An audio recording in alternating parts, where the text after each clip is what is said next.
Hello, everyone. I'm Bill Roggio. I'm a senior fellow at Foundation for Defense of Democracies and editor of FDD's Long War Journal.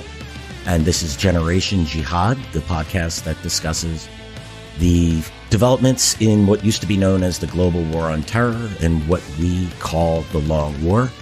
Today, we're going to take another detour. We're going to look at the war in Ukraine. Again, we have with us John Hardie. He's the deputy director of FDD's Russia program, and he's been contributing to the Long War Journal on developments in Russia and Ukraine. He's a wealth of knowledge on this subject. John, welcome again to Generation Jihad, and thanks again for joining me.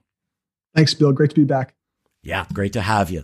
So, John, there's been a lot of developments since you were last on the program just a little bit over 2 weeks ago.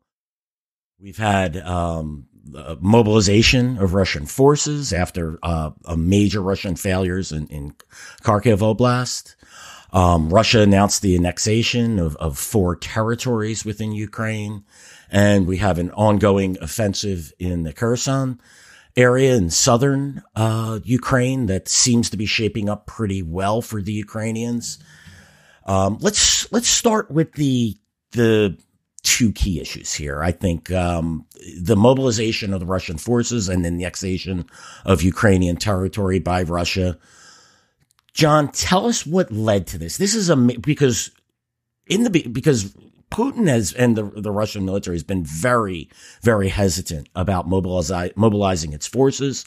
It's called this a special military operation and not a war. And I think that's led the Russians to think that they could handle this with existing forces. No need for a call up. What caused this about face, from the Russian position at the beginning of the war that began 7 months ago?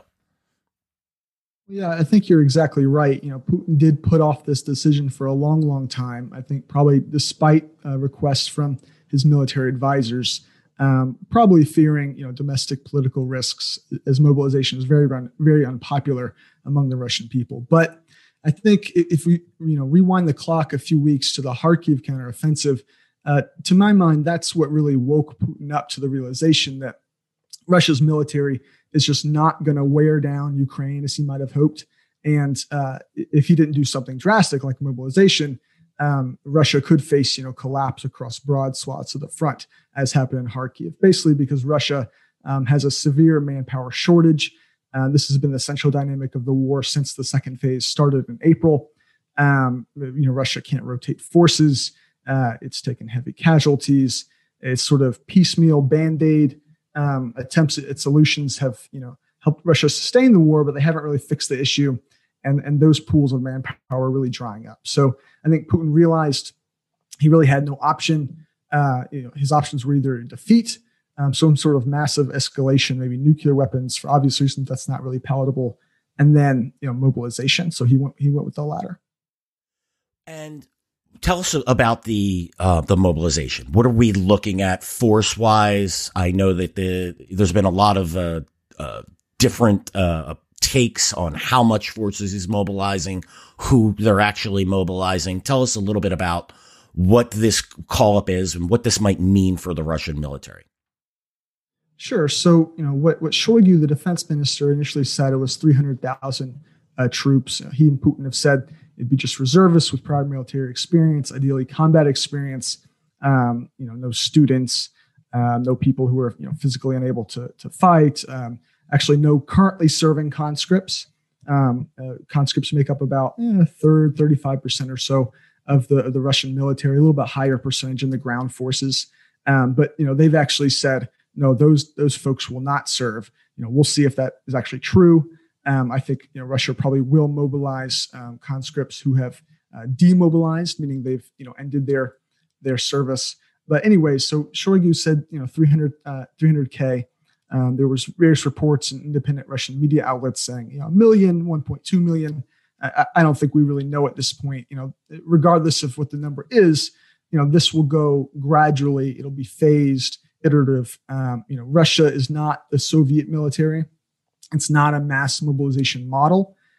So the pipeline to take in mobilized forces, train them, equip them, et cetera, and then deploy them successfully is, it's kind of narrow. So Russia kind of has to go slowly. Yeah, this and when you say go slowly, what are you thinking? Is this something that's going to take weeks to get them on the battlefield, months, 6 months, a year? What do you think that's going to look like? So in general, there's been a lot of variance in the way Russia is approaching and then executing the mobilization. So I think obviously, the Russian forces currently in Ukraine are, a bit desperate for manpower. So in some cases, we see mobilized troops being thrown straight in. Especially in the very, very vulnerable spots in Kharkiv, Luhansk Oblast, Kherson. But then there's other mobilized troops who are getting a couple weeks of refresher training. It looks like somewhere thereabouts. It's not exactly exact. And then I think there are some troops, mobilized troops, who are getting maybe even a month of training. And in that case, I think they're probably forming new regiments. Whereas in the other cases, they're probably just kind of filling existing Russian units in Ukraine. So it's a mix. It's a mix of, exactly. of rounding out some existing forces as needed and creating new units. Now, what about weapons and available for manning new units? Tell us a little bit about that. Does the Russians have the capacity for this? Is this, do you think this is a problem going forward for the Russians, or do you think they have the capacity to make that happen? Sure. So I think here again, there's some variance. It's hard to say exactly what the total capacity is because, the Russians came into the war with quite a lot of equipment in storage. It's not clear exactly, how much of that is serviceable. We're talking about, older tanks and whatnot in long-term storage. Some of them might be, able to be operable with some minor repairs or something. Others might have been cannibalized for spare parts, yada, yada. It's unclear exactly how many of the thousands of tanks Russia came in, in storage are actually serviceable. So, we've definitely seen some mobilized troops get rusty AKs, for example. Other forces seem to be getting fairly good kit, like, T90s, BMP3s, what have you. So again, there's just a lot of variance. I think one potential shortage for Russia, and we already see this playing out, is in some of the little stuff like, body armor, cold weather gear, stuff that, maybe sound, it's not as sexy as a tank or something, but, to a mobilized conscript sitting in the cold in Ukraine, that heavy coat is going to mean a heck of a lot. So in those cases, I think Russia has really tried to rely on regional governments to fund, to procure these types of things along with volunteers. So, has that been effective, do you think, or is this too soon to tell with the regional authorities being asked to equip these forces? Yeah, right now it's just hard to get a sense of exactly how widespread it is. Like, is this something that's happening only in a minority of units? Is this, a dramatic shortage across and the majority of mobilized forces, the absence of, cold weather gear and whatnot? It's really hard to say. But I think in general, we will see at least some portion of the mobilized forces, lacking for the necessary gear, or making do with very old or insufficient gear, which will probably further degrade morale, which is probably already going to be a problem among mobilized troops. In general, you'd expect morale to be an issue, and I think we're already seeing some of that just based on open source. Yeah, the morale definitely is an issue because look, losing has an effect on morale, and the loss in Kiev followed by the loss in Kharkiv, some modest gains, to put it mild, I think is the best description in Luhansk, which are under threat now. We'll get further into that a little bit later. Yeah, I didn't mean to put you on the spot on that question because it's so no, soon. It's a great question, and it's something I think we all have to track very closely. Yeah, it's too soon, but it's sometimes you can get a feeling of it, and I think it's definitely is something worth looking at over time. What do you think the biggest problem with the Russians have with this mobilization? Obviously, Russia's a large country.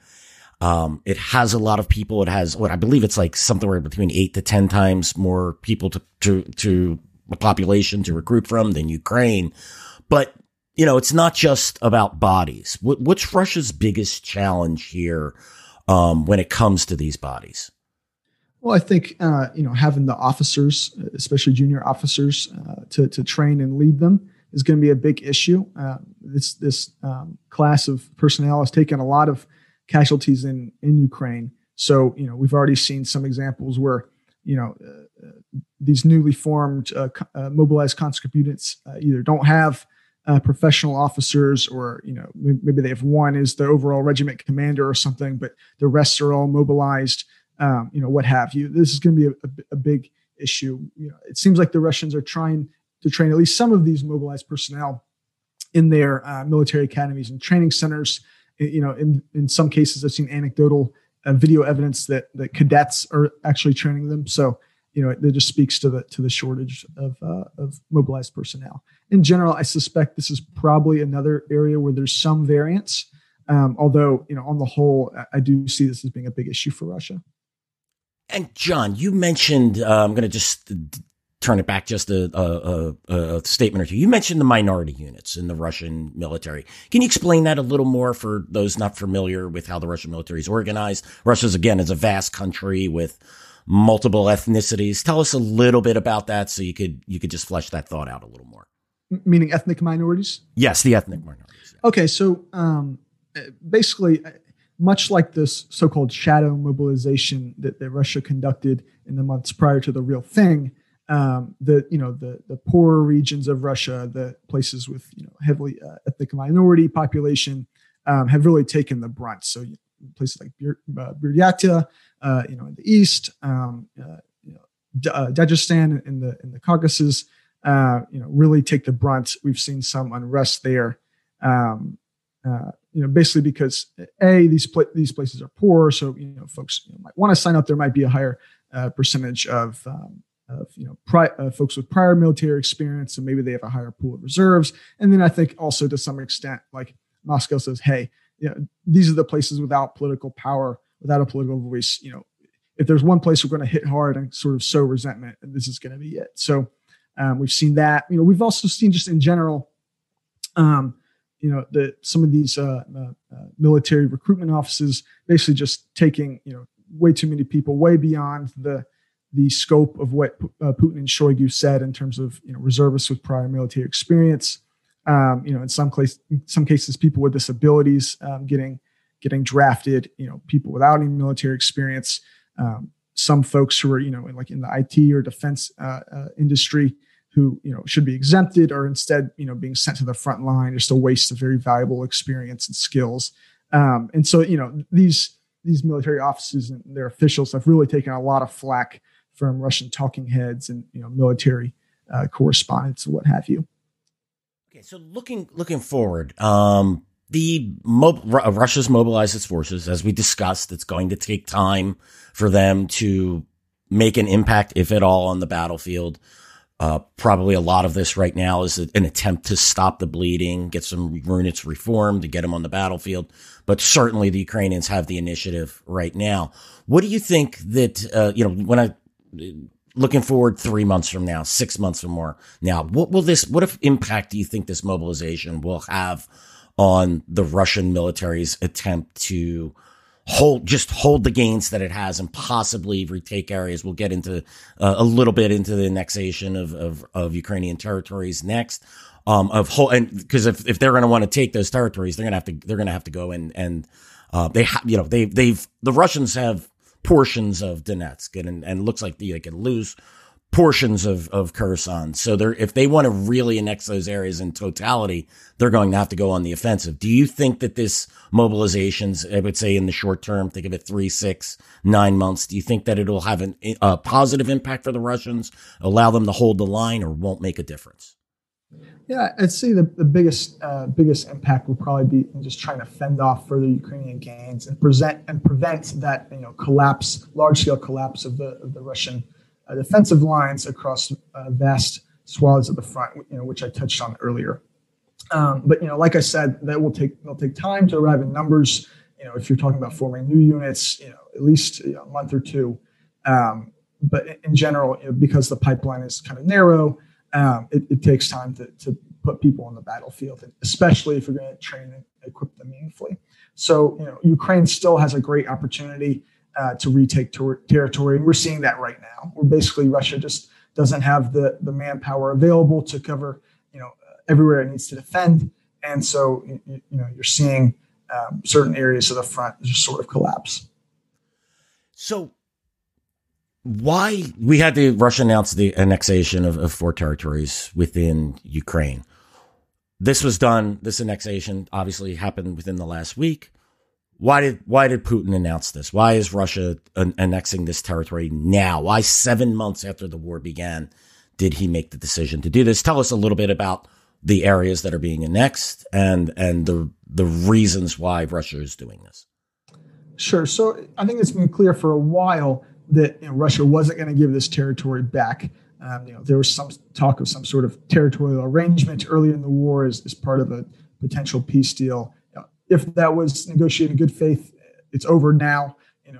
Putin, by annexing these territories, has ended any possibility of a peace settlement, at least in the foreseeable future. And Zelensky has said as much, saying he won't negotiate with Russia. So bottom line, it's been clear for a while this is what Putin's going to do. Why he did it now, I think, really comes down to a couple things. One, if you remember, basically the deadline for when they were going to hold these so-called referendums and then annex the territories kept getting pushed back, basically because of the security situation. It just didn't allow for the votes, the so-called votes. At least so we thought. That was assuming that there's going to be some sort of semblance of legitimacy and order, and things were going to get done right. I think that's what the Kremlin initially wanted. Instead, I think what they quickly decided was, hey, let's just get some sort of vote down on paper, and then let's just go ahead and annex these territories. I think after the Kharkiv Oblast counteroffensive, the Kremlin really realized, our military occupation officials on the ground, right? So the Russian installed officials that are either Ukrainian and switched to the Russian side, or that were parachuted in from Russia, were getting really worried. It was true in the south, but even in the Donbass, where they've been previously relatively safe, they were worried that they might meet the same fate as their comrades in Kharkiv Oblast. So I think to reassure them that Russia is not going anywhere, they moved up to annexation, and then B, there probably was some sort of hope that by formally incorporating these territories into Russia, Putin could deter further Ukrainian gains, maybe scare the West off from continuing to supply Ukraine. And obviously, that has not worked. Ukraine continues to retake ground.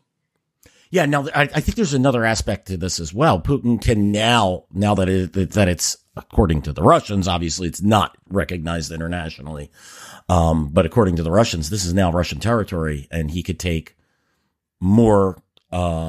This is Russian soil. He could make the argument, we need to do a call up. We need to call up additional troops and harsher measures within the country, as well as, we've had some rattling of the nuclear saber from Russian officials, the potential use of nuclear weapons to defend its territory. What are your thoughts on that, John? On the nuclear? Yeah. So I don't think we're there yet. I think nuclear use remains unlikely. I agree with that. I mean, I'm just talking in the sense of that's rhetoric that could be used as well. Oh yeah. I think that's clearly what they're trying to do. Some Russian officials have been more direct than others, but yeah, they're definitely rattling the saber. Yeah, and I want to be perfectly clear. While I don't think it's likely, this is certainly a degree of escalation in this war that we all have to be worried about. Ukraine, or Zelensky is trying to accelerate Ukraine's entry into NATO. I think I think that's dead on arrival. The European countries are not going to take a country into NATO while it's at war. And look, Article 5 is a defensive agreement between the NATO countries. NATO is designed to prevent a war, not to get in a war and letting Ukraine join. However, the drawing the U.S. and drawing the West further into this war, talk of nuclear, these are the things that concern me. I realize this is probably a little bit beyond the scope of the conversation, but I just want to be clear to the listeners, while I'm saying I don't think there's going to be use of nuclear weapons, it's something we need to be very, very careful about as the U.S. plans its course forward. How much further do we get involved? We have to consider, look, Russia's wrong for its invasion. This is an illegal invasion.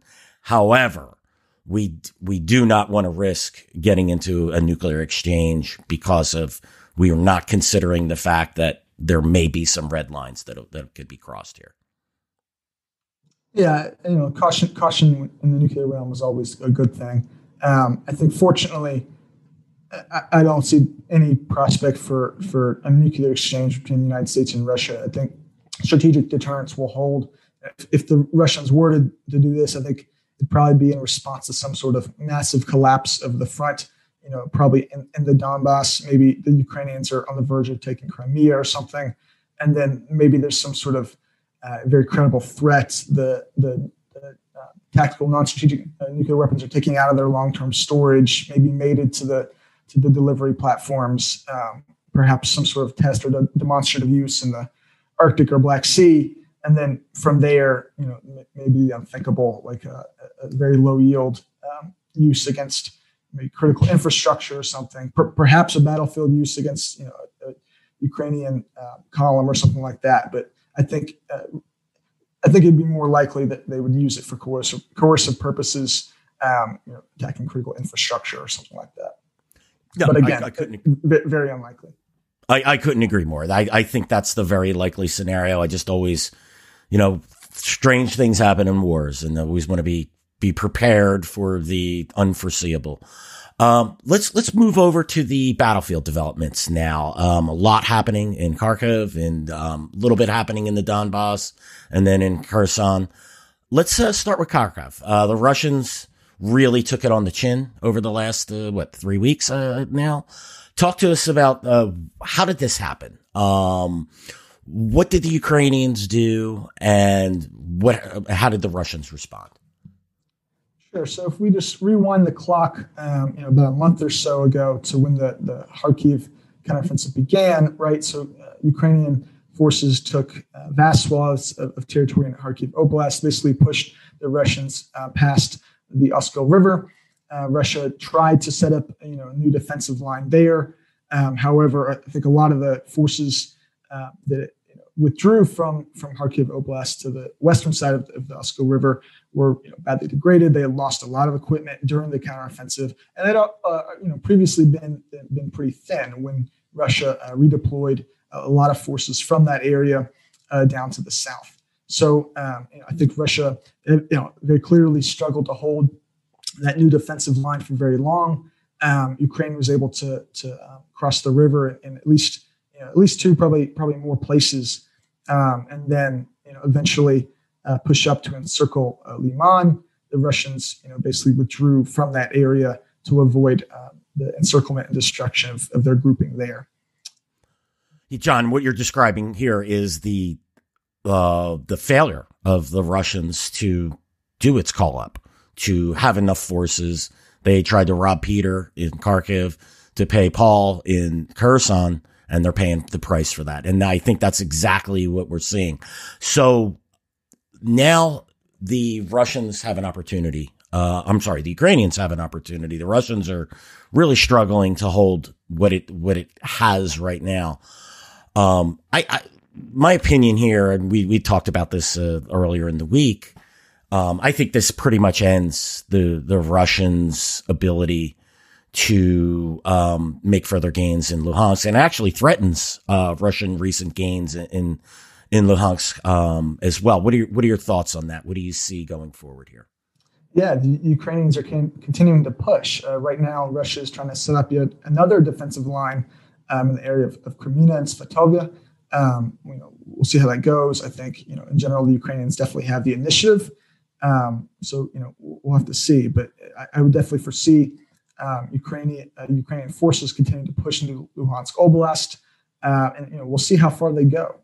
If Russia's not able to get a solid defensive line, which will be difficult without the natural barrier of the river, then the Russians could continue to collapse. So in the Donbass region, the Russians are attempting to take the town of Bakhmut. Talk to us a little bit about that. This seems to be the only area where the Russians, I dislike calling it saying they have the initiative, but where they're continuing to push offensive operations. Has there been any success on that front? Has it stalemated? Right. So in this area, just for listeners who aren't aware, this is a decent sized city in the Donetsk Oblast. Basically, if the Russians had taken it, previously and still had the push coming down from the south from Izium, then maybe they could threaten Slovyansk and Kramatorsk, the two remaining big cities in Donetsk Oblast. I think that's Putin's political goal at this point. However, because the Russians have lost their position in Kharkiv Oblast and in the Liman area, I don't see this likely. But basically, at this point, the forces near Bakhmut are primarily Wagner PMC forces, continue to push. They've made some marginal tactical gains, nothing really of operational significance. And in fact, this whole push could be rendered moot if the Ukrainians continue to push too far into Luhansk Oblast. Yeah, I think that's absolutely correct. I think that, I am curious that the Russians are continuing to commit resources to Bakhmut while it's on its back foot in Kharkiv.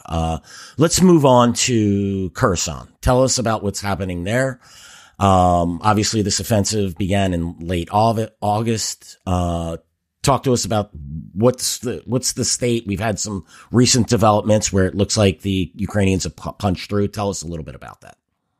Sure. So just to catch the readers up, so we had months of long-range Ukrainian strikes against Russian C2, against key bridges. They're basically a couple of key bridges across the Dnieper that supply Russian forces, and then one more across the Inulets River. The Ukrainians have been taking out the ad hoc pontoon crossings that the Russians set up, hitting Russian ammo depots routinely, basically trying to make life very difficult for the Russians on the western side of the Dnieper River. So late August, the Ukrainians launched their kind of offensive in that oblast. There's basically three axes, one sort of coming from the Mykolaiv area, one in the Andriivka area, and then one to the northeast. For the first week or so, I think Ukraine made some decent gains, minor but significant. And then for a while, maybe we took a few town here, town there, nothing really major. However, over this past weekend, there was a push in the northeast axis by forces from at least a few different brigades, probably at least several battalions, some armor, infantry supported by artillery, and they managed to push very far, basically collapsing most of the Russian front there. And then, it's still developing as I speak, but so far the Russians have had to retreat from Duchany, a key town northeast of Berislav. And eventually... And just real quick, John, just for the listeners, we're recording this on October 4th. It's a very dynamic situation. If things change between now and then, you'll understand why. Go ahead, John. Sure. So, with that in mind, maybe I should just leave the tactical developments for the listeners to read on their own. Basically, what happened here is that, like I said earlier, the Russians just don't have enough forces to be able to cover all areas. So they had held out for a while. I think eventually Ukraine found a weak spot and was able to exploit it. Yeah, they one thing as I watch this, I think what is very clear, it's not being U.S. support and NATO support was very widely advertised at the beginning and over the summer, particularly with weapon systems, but advising. I think what we're definitely seeing here is advising very likely at the brigade and possibly even the battalion level, certainly at the division or corps level for the Ukrainian military on how to target Russian forces in the rear, how to target command and control and target supply nodes, other key infrastructure the Russians need, and then how to exploit those, that targeting and punch through the Russian forces. It's always really bothered me at the beginning of this, just how chatty U.S. military officials and State Department and government officials were about this, about the support. Like don't mean to go back to Afghanistan here, but I mean, we recall the big dust up in Afghanistan when it was supposedly the Russians were paying the Taliban to kill American troops. That actually proved to not be true. And yet then we had American officials touting how we were advising the Ukrainians to kill Russian generals, right? Like those are the kind of things you just keep quiet about. You don't advertise. And I think what we're seeing here with these offensives, is, certainly the Ukrainians aren't just, doing this on their own. I see an American, a Western hand in directing these operations. It really from an advisory standpoint. But what do you think, John? Well, definitely, U.S. and Western intelligence has been a huge benefit for the Ukrainians. The Biden administration wouldn't call it targeting info. You can get into the technical definitions or whatever, but yeah, they're giving them the coordinates of, here's a C2 hub, here's an ammo depot, whatever, to the extent we can get it. And then, the Ukrainians make very good use of that information. And well, I think it's more than that. I think they're not only being given the intelligence, but they're being told how to use it. It has to be, the Ukrainians are good, but, this is what we're witnessing here, I think is the next level. Well, and then, to the advice, from the advice perspective, it has been publicly reported that the United States as well as the UK provided a whole lot of advice on basically operational level planning. So, the Ukrainians have had a ton of help. It's not to take anything away from them, but no, absolutely not. They're smart. They're using the advice to their advantage. That's all the more credit to them. The worst thing they could do is not take the advice. Yep. I can point to war after war we've been involved in 20 years where local militaries just refuse to accept good advice and good training. So, yeah. Yeah, I'd say in general, obviously Western support is a big deal, big advantage. But if you look at the correlation of forces between the Ukrainians and Russians, not only are the Ukrainians using this Western military aid to equip new forces and exploit their manpower advantage, they're also increasingly reaching technological parity, or even in some areas, surpassing the Russians. For example, long-range precision fires. Certainly, with all the satellite intelligence and whatnot, they're getting that's a big advantage. Yeah, my only concern with all that, and we talked about this before, John, is like there's just been a report the U.S. is going to provide, 18 more HIMARS rocket systems, guided rocket systems, right? But that's not until 2025 where the Ukrainians. So these are more long-term purchases. What that tells me is it's very likely the U.S. is reaching a limitation in what it can provide the Ukrainians from their stocks. So will the Ukrainians be able to get the munitions and additional weapon systems it needs to push these defenses forward? These are the things we have to watch. It's a concern of mine. It hasn't been an issue now. What does that look like 6 months from now, 1 year from now? Again, we have to wait and see. Yeah, I 100% agree. So, what would the smart thing, we'll turn back to Kherson. What would be the smart things for the Russians to do here now that it's taking, now my understanding too is that they had 3 defensive lines set up in this region. So clearly the Russians were prepared to a degree for some type of offensive, was looking ahead to defend this territory. What would be the right thing for the Russians to do if it wants to keep control of a significant portion of the territory? And is that politically viable for the Russians to do? Yeah, you're right. The Russians have been digging in, building fortified positions in this region for months. This is where I think they concentrated the bulk of their most combat effective, especially from the airborne. So it is somewhat surprising that you'd see this sort of large scale collapse. I think in general, though, I think the smart military thing to do would have been to withdraw across the river probably a while ago. In fact, it's been publicly reported that the Russian general staff was asking Putin to do just that. He, for obvious reasons, declined. His political goals don't necessarily match up with military reality. And so, the Russians are sort of trying to hang on by their fingernails. Yeah, I'd hate to make World War II comparisons and Putin Hitler things here, but the German military neglected good advice. I'm sorry, the Adolf Hitler neglected very good advice on from its military leaders on when it should pull out of Stalingrad and other places. And I think we're seeing the impact of this on multiple fronts from Putin's stubbornness. I understand there's political realities and political difficulties in conducting withdrawals in certain areas, but you could either withdraw your forces willingly or you could risk losing them in their entirety. So what are we looking forward? Let's say the next 3-6 months here. Do the Ukrainians consolidate their gains that they have right now? Do they keep pushing forward? What do you think is going to happen here? Sure. And just to quick follow up on that last point, I think this has been an issue throughout the war, including at the very beginning.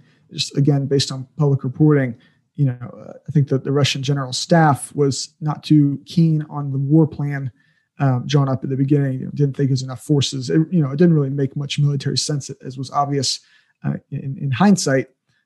So Putin's own predilections and his willingness or unwillingness to listen to good military advice has been key throughout. In terms of looking forward, I would say.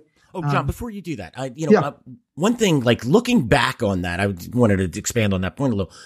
The Russian military plan as it was, right, to strike at Kiev, seize areas in the south and the east, was solid. If it was properly resourced, we might be having a very, very different conversation than right now today than, if Putin had done that. And his failure to do that has really put him in a bind. I would say a couple of things. One, to your point, I think absolutely, sending troops in without warning that they're about to go into a war. Many of them found out they were in a war, once they crossed the border. That's no way to conduct operational security in this extreme there. That's setting forces in with only a few days worth of provisions, generally expecting Ukraine to collapse quickly. All of these things contributed to Russia's failure during the first phase. I think also it probably, that assumption that Ukraine would quickly collapse, also informed what the Russians tried to do. So, going straight at Kyiv, sending units flying down roads without much support, if any, that all stemmed from that poor assumption. I think if the Russians had, or at least Putin had respected the Ukrainian military and Ukrainian will to resist, we probably would have seen some sort of combined arms operation designed to encircle and destroy the bulk of the Ukrainian military in the Donbass, where it actually was at the very, very beginning of the war. Yeah, I couldn't agree with you more. All right, let's move forward to what do we think is going to happen? What are the Ukrainian goals for the short term, and then we'll conclude there. Sure. So I think in addition to pushing Kherson and Luhansk Oblast, I think Ukraine has clearly shown it can conduct two operational scale counteroffensives simultaneously, and that's a big advantage. It basically puts Russia on the horns of a dilemma. Do you reinforce the south? Do you reinforce the east? Russia's on exterior lines. It can't move forces as quickly as Ukraine can on its interior lines. So Russia faces quite a dilemma. The manpower shortage exacerbates it. So Ukraine has lots of good options. I think we'll continue to see them pushing Luhansk and Kherson. Beyond that, we could see them prioritize Donetsk or Zaporizhia Oblast. There's been reports of buildups there. It's unclear what the intentions are, what the scale is, whether it's some sort of fixing action or actually preparations for an eventual counteroffensive there. We'll ultimately have to see.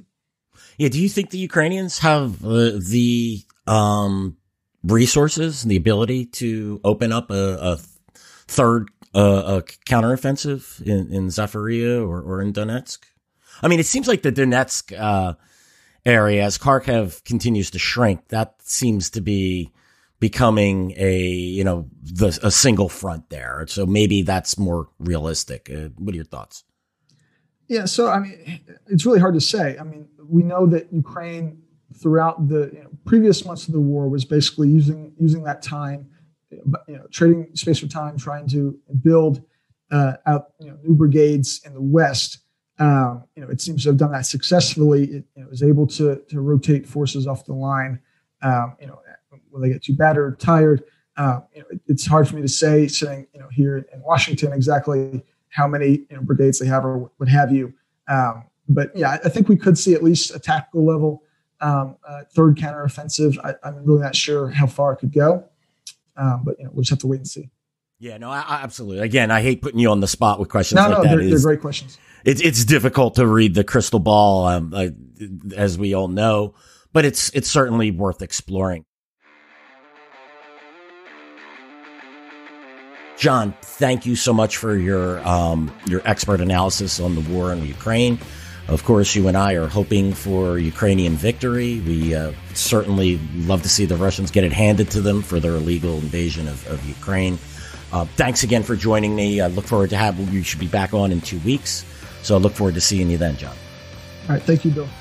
Yeah, John, you have a great day. And everyone, thanks for joining us for today's episode of Generation Jihad with John Hardie.